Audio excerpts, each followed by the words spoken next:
Good afternoon, everyone. I have to say it's very inspiring to see a pathbreaker in uniform on this stage today, Doctor, Commander, Mentor. I want you to once again welcome our guest, Surgeon Vice Admiral Aarti Sareen, AVSM, VSM, Director General of the Armed Forces Medical Services. A big round of applause. Welcome to Shri Shakti, ma'am. Thank you so much, Palki. You've had a remarkable journey, becoming the first woman to head the Armed Forces Medical Services. Can you take us back to the day when you began this journey, when you donned the uniform, and what was that moment like for you?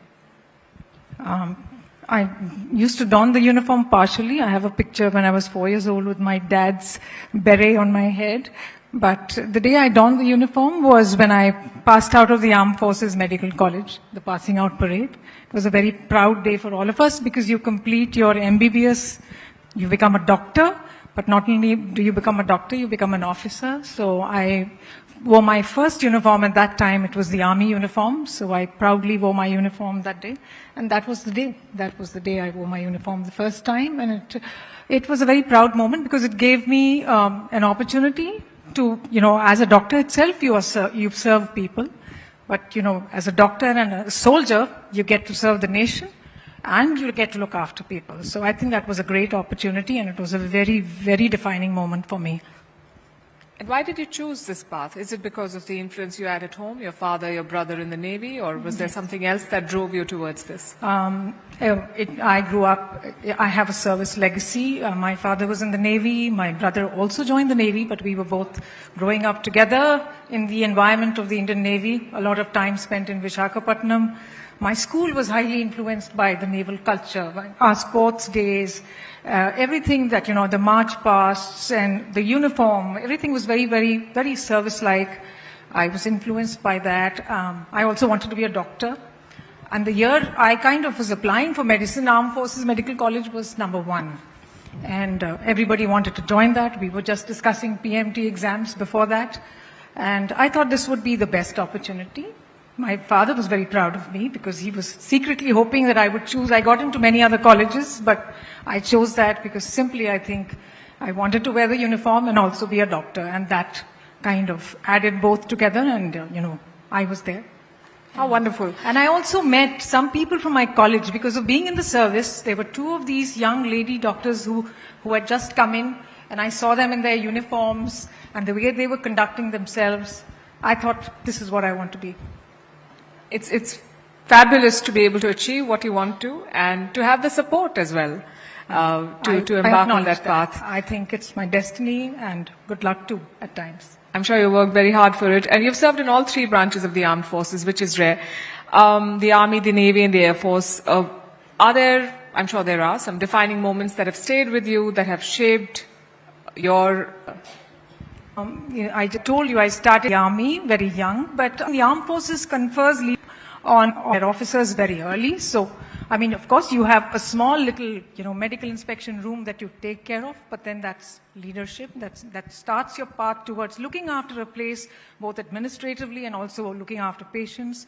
So I learned a little bit of that kind of leadership there, and then I moved on. I got married to a naval officer who was also my, college mate and also a doctor. So I converted to the Navy. My dad was also in the Navy, so the rest of 36 years I did in the Navy and over various postings. The armed services, like I told you, the Armed Forces Medical Services, initially you do your MBBS like all other medical students in the Armed Forces Medical College, then you become an officer. They train you in various academies to become, to align yourself with the Army way of life, in the physical training, whatever, the terrains that you have to work in. So then, when we move down, then we have these various postings in remote places. So you learn a lot of things over there. So that influences your leadership. The remoteness gives you the thing how to survive with less resources, what to do, how to communicate, what to do, and then you move on. So then after that, you become a specialist where you are doing pure clinical medicine in a hospital, just like any other doctor in the civil. And then they move you into an administrative position. So then I moved into Command Hospital, Pune, And the beauty of the Armed Forces Medical Services is that we are a tri-service organization. We very smoothly move Army, Navy, Air Force. We may be wearing any uniform, but we can be posted to any hospital or any medical unit in the country. So I have served in Army hospitals in the naval uniform for about 12 years. So that gave me an experience of that way of life. Once again, that culture, I picked up that. Then you start looking after, wards and small little departments like malignant diseases treatment center that I looked after. That had 100 beds. I was consultant to all the radiologists of the Pune complex. So that continues where your leadership in medicine moves into leadership in administration, a mixture of both. And then I, was given a flag rank, became an admiral. And from then on, it's been just administrative posts where we've learned leadership. Then I went into the Air Force, learned a lot from the aviators, learned, to be very precise, to be very quick, and to be very professional. They accepted me very wholeheartedly, but I was there for a very short while and then moved back into the Navy. So I think that shaped my leadership a lot. And you make it sound so easy.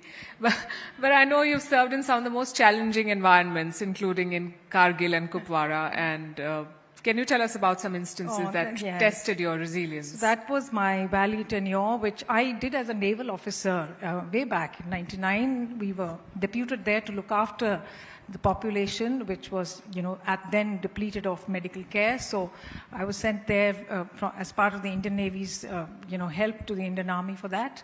And we looked after an entire civil population in the area where I got to see a lot of patients. We helped a lot with medical care. And so that started, the initial part, the difficult part, like you said. We kind of saw a lot of patients. We did a lot of good work there. And then we got back into our normal way of working, which is at the hospital. So we did this. I did this in a very short stint. I didn't really do a posting there for such a long time. But it's very diverse where all they send us. We call it temporary duty. You don't know when you're going to be, what you're going to be deputed to do in the next day. So. Right. And even for someone who's come from the service background and who's seen this life at close quarters, this is still a traditionally male-dominated domain. Were there moments of doubt, resistance, or questions, or did you ever feel that you could have achieved this had you not been a woman? For this question, Palki, I would just like to bring to the attention of these wonderful ladies here today that the Armed Forces Medical Services started in 1952.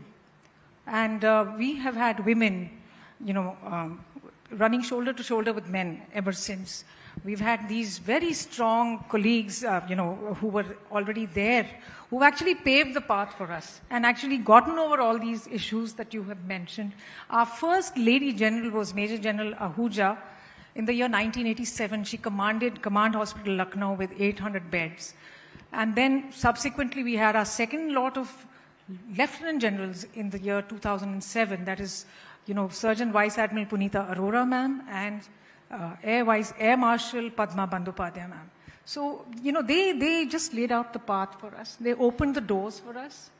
And wherever one has faced, what you said, a little resistance, overcame it with resolve, moved on, realized maybe I wasn't chosen for this because of that, tried to go and work around that.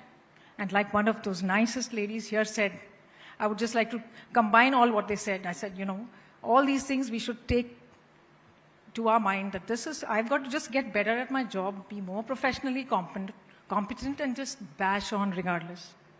So that's what we did. And I would just say that our gentlemen colleagues in the armed forces are absolutely gentlemen. They are gentlemen. So they are very helpful.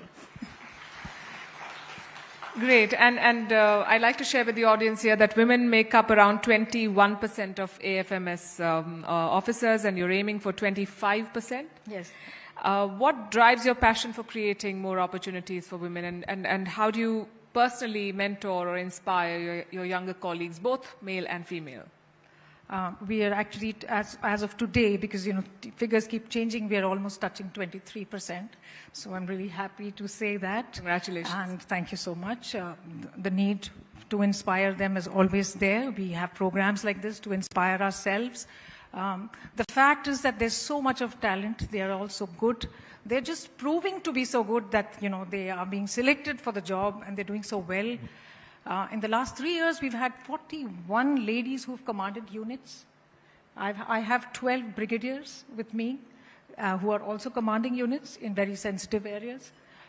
So they're just proving themselves, and mentoring is the word you said. Mentoring is most important for each and every one of us here. We have to mentor our junior colleagues because that's what finally gets them forward.